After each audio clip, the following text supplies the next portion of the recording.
국민 여러분 안녕하셨습니까? 인도태평양 전략연구원 최수영입니다. 오늘도 저희가 준비하고 방송하는 유튜브 채널 인도태평양 전략연구원 그리고 공작간TV 그레이트 게임을 애청해 주셔서 감사를 드립니다. 자, 오늘은 트럼프가 한반도에 돈폭탄을 쏟는다 두 번째 이야기가 되겠습니다. 그래서 KF-21 이 보라매의 본격 생산을 함에 따라 유럽의 전투기 업체들이 줄도산 위기에 처하게 될 것이다. 이와 같은 전망을 오늘 국민들께 소상하게 여쭙고자 합니다.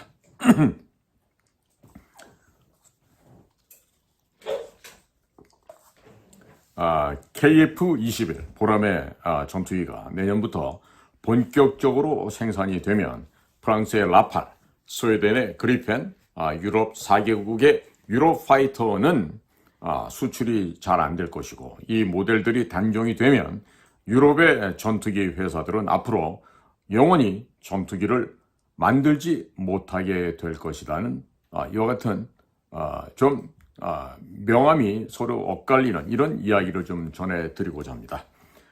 그에 앞서서 올해 크리스마스 선물로 부모님들께 인도태평양 전략연구원에서 판매하고 있는 사진으로 보는 6.25 한국전쟁 자유와 생명의 기록을 선물하시면서 아버님, 어머님, 위대한 자유 대한민국을 물려주셔서 감사를 드립니다.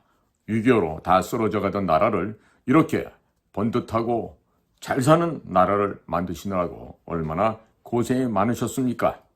아버님, 어머님께 감사드립니다라고 말씀을 하시면 부모님들께서도 감동의 눈물을 흘리지 않으시겠습니까? 그리고 장인, 장모님 그리고 소중한 선생님들께, 은사님들께도 6.25 올칼라 사진첩을 선물해 보시기 바랍니다. 영상 하단의 제목을 클릭하시면 주문 방법이 나오게 됩니다. 그리고 인도태평양 전략연구원 홈페이지에서도 구매하실 수가 있겠습니다. 또한 자녀들에게도 이와 같은 책자를 사진첩을 선물해 주시면 존경받는 부모님이 될 것입니다. KF-21 국산 4.5세대 스텔스 전투기는 세계 최강 F-22 랩터와 생김새가 사이즈, 크기만 약간 작을 뿐 동일한 모습을 보여주고 있습니다. 트럼프 대통령 1차 행정부 당시에 한미 우주협정을 맺고 달 탐사 기술을 대한민국에 대거 넘겨주면서 뒤로는 F-22 이 랩터 기술을 한국에게 넘긴 것으로 보여줍니다. 생김새가 동일하다는 것은 전투기 유전자가 동일하다는 의미입니다. 단 한 번의 설계 제작으로 똑같은 모양 형체를 절대로 만들어낼 수가 없습니다. 자, F-22 랩터는 2032년에 퇴역하게 되는데 공교롭게도 중국의 코앞에서 F-22 랩터와 똑같이 생긴 KF-21 120대가 2032년에 배치 완료됩니다. 한국 공군에서 초도 물량이 120대이지만 도입한 지 40년이 다 되어가는 F-16 이 전투기도 모두 교체를 해야 합니다. 때문에 한국 공군은 최소 KF-21을 300대를 보유하게 됩니다. 게다가 그 사이에 북한 지역을 수복하게 되면 북한에도 KF-21을 배치해야 합니다. 때문에 한국 공군만 최소 KF-21을 500대가량 보유하게 될 것입니다. 생산된 지 30년이 넘은 프랑스 라팔 전투기가 지금까지 총 생산 대수가 겨우 300대가 넘었는데 한국 공군 단독으로 KF-21 보라매를 500대가량 보유한다는 것은 엄청난 숫자가 되겠습니다. 현재는 한 대당 가격이 약 1,100억 원 정도 하는데 점점 하락할 것입니다. 필리핀도 KF-21을 10여 대 구매하려고 현재 준비 중에 있습니다. 말레이시아, 태국, 인도네시아 역시 KF-21을 구매하기 위해서 검토 중이라는 소식이 들려오고 있으며 사우디아라비아, 아랍에미레이트, 쿠웨이트, 이집트, 폴란드 등도 줄을 서고 있습니다. 일단 경쟁 기종이라고 할 수 있는 프랑스의 라팔은 4세대 기종이고 단발 엔진이고 소형 기체입니다. 자, 그럼에도 불구하고 한 대당 가격이 1,500억 원이 훌쩍 넘어갑니다. 이러한 이유 때문에 쌍발 엔진이며 F-35보다 더 크면서 작전 반경이 더 길고 넓으며 무장 탑재 능력이 월등하고 또 가격 역시 1,100억 원이라고 하는 이런 매력적인 가격이란 측면에서 이 KF-21 보람의 기종은 지속적으로 하락할 수밖에 없는 그런 서구의 다른 나라의 전투기들과 비교해 볼 때 이 앞으로 향후 KF-21이 본격적으로 수출이 된다고 할 경우 프랑스 라팔 전투기 역시 수출 시장에서 자연스럽게 도태될 것으로 예상이 됩니다. 스웨덴에서 생산하고 있는 그라펜 전투기 역시 단발의 소형 기체이며 또 4세대 기체인데 이 그라펜 역시 가격이 한 대당 1,500억 원이 넘어갑니다. 자, 이 때문에 이 그라펜 전투기 역시 퇴출될 가능성이 대단히 농후하다 하겠습니다. 그리고 유로파이터는 1시간당 유지 비용이 1억 2천만 원에 달합니다. 그리고 도입 비용 역시 최소 1,500억 원 이상이라고 합니다. 자, 어떤 매체에서는 2천억 원 이상이라고 하는 등 KF-21과의 경쟁 상대가 될래야 될 수가 없습니다. 앞으로 5년 안에 유럽의 전투기 생산업체 3곳은 더 이상 전투기 수출이 안 돼서 전투기 생산을 포기하게 되거나 자국의 국내 수요만 충족하게 될 것으로 전망이 됩니다. KF-21은 작전 반경이 약 1,300km가 되고 현재는 스텔스 기능이 다소 부족하지만 2030년 초가 되면 완전한 스텔스기로 변신하고 2028년 이후부터는 미국산 미사일, 한국산 미사일, 유럽산 미사일을 모두 장착하게 됩니다. 이렇기 때문에 KF-21 보라매를 가격과 성능에서 앞설 수 있는 전투기는 지구상 그 어느 곳에서도 남지 않게 될 것입니다. F-16 최신형은 단발기체이고 소형임에도 불구하고 1,500억 원 이상 하는 고가의 가격을 유지하고 있습니다. 그리고 지금 오늘 날짜로 주문하면 10년 후에나 받을 수 있는 기체가 되겠습니다. KF-21 보라매 전투기가 본격적으로 출시가 되면 F-16을 구매하려던 나라들이 모두 KF-21 보라매로 갈아타게 될 것입니다.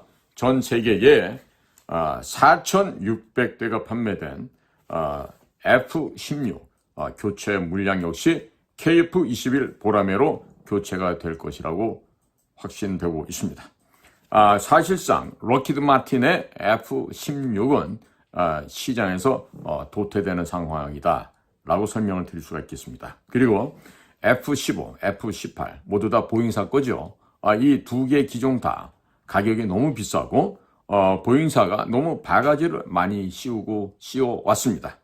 그래서 미군에서 주문하는 물량 외에는 수출 시장에서는 도태될 수밖에 없는 상태이기도 합니다. 러시아산 전투기의 성능도 부풀려진 점이 많고 우크라이나 침공으로 인해서 세계적으로 금수 조치를 받고 있습니다. 따라서 러시아산 전투기를 구매할 날은 아마도 지구상에 하나도 없을 것입니다.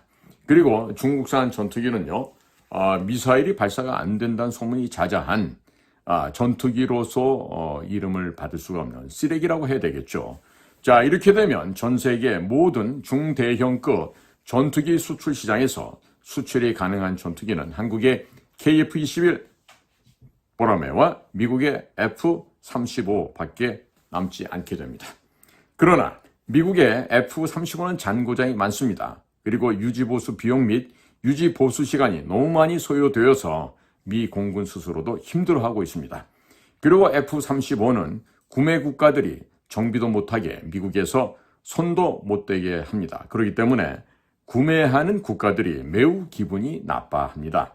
KF-21은 본격적으로 스텔스화되는 2030년대 초반이 되면 F-35를 구매할 나라들 대부분이 KF-21 보라매로 돌아서게 될 가능성이 많아집니다.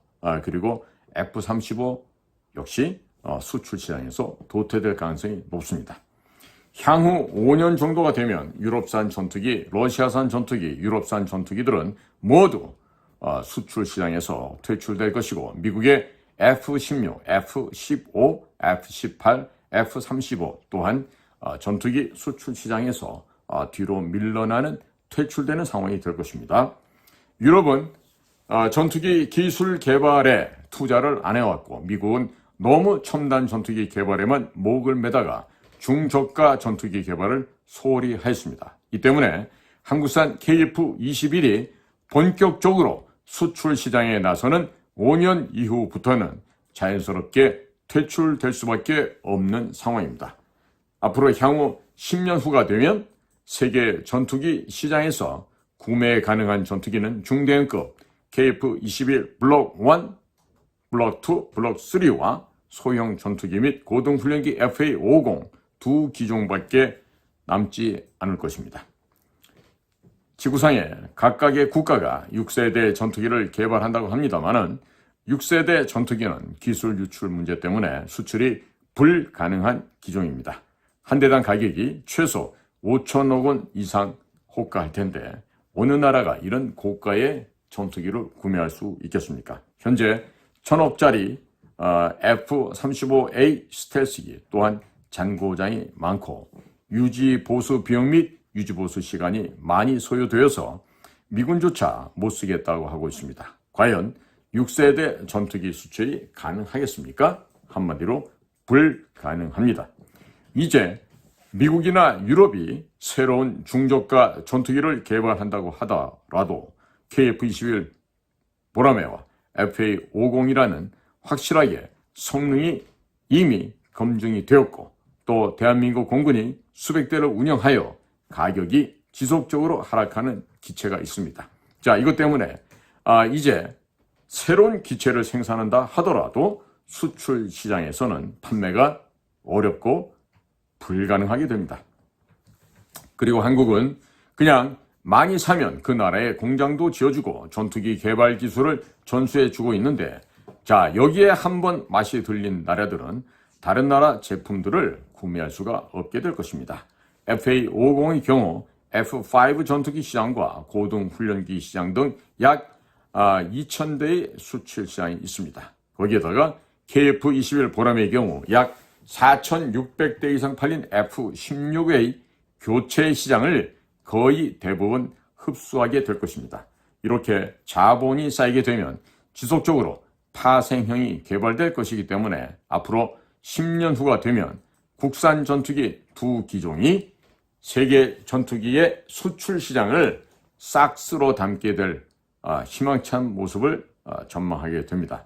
미국에서 한국에게 전투기 기술을 이전해 주어서 이 정도 돈 벌게 해 줬으면 주한미군의 주둔비 분담금 비용을 100억 불 정도 지급해도 큰 문제는 없을 것입니다.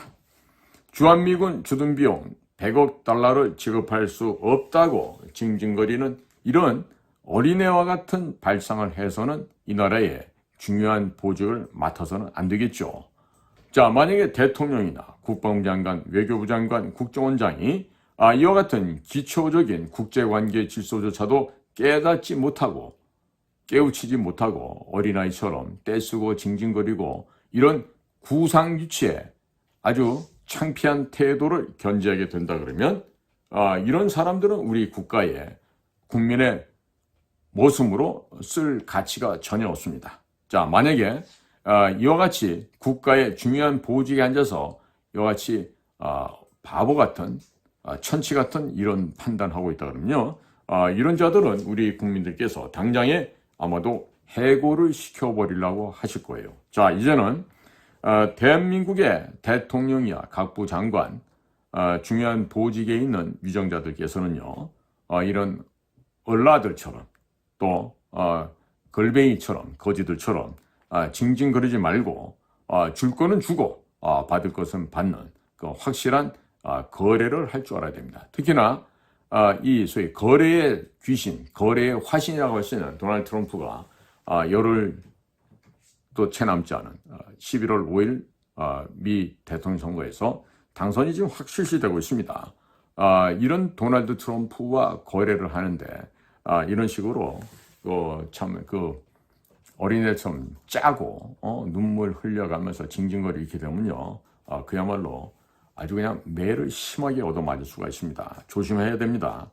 자, 국민 여러분, 조선 말기 상황을 돌아다 보시기 바랍니다. 당신은 어땠습니까? 국민들이 노예였습니다. 에? 왕과 왕실을 위해서 존재하는 노예였습니다. 자, 그런데 그 노예의 후손들이 이제는 우남 이승만과 같은 선각자의 도움을 받아서 자유 대한민국이라는 공화국을 1948년 8월 15일 날 건국을 했습니다. 자, 그리고 저마다 각자의 소질과 능력이 인정받을 수 있는 그와 같은 언론이 보장되고 누구에게나 할 일을 자기가 원해서 희망한 일을 할 수 있게끔 이런 것이 제도화되어 있는 대한민국입니다. 자, 그런데 이와 같이 품위 있는 대한민국에 장차관하는 자들이 바로 이런 거지근성, 노예근성들이 유전인재에 남아있어서 돈 몇 푼 아끼겠다고 징징거리다가 대한민국 국민 전체를 거지꼴로 추락시키게 된다면 이런 일은 절대로 발생해서는 안 될 것입니다. 그러니까 앞으로 우리 대한민국의 국민들께서는요, 미국과의 거래하는 데 있어서 줄 건 주고 받을 거는 받는데 더 주는 것처럼 하면서 더 많은 것을 받아올 수 있는 이러한 지혜가 필요하다 하겠습니다. 자, 국민 여러분, 이제 대한민국의 국민들께서는요, 이와 같은 더럽고 추한 노예근성, 거지근성은 반드시 불구덩이에 내다 던져버리시고 품위 있고 정정당당하고 그리고 자신만만한 그러한 대한민국의 국민들이 되시는 것이 훨씬 바람직하지 않겠습니까? 자, 오늘도 국민 여러분 또 해외에 계신 동포 여러분들께서 저희 방송을 경청해 주심에 대해서 큰 감사를 전해드립니다. 저희들은 인도태평양 전략연구원의 최수영입니다. 감사합니다.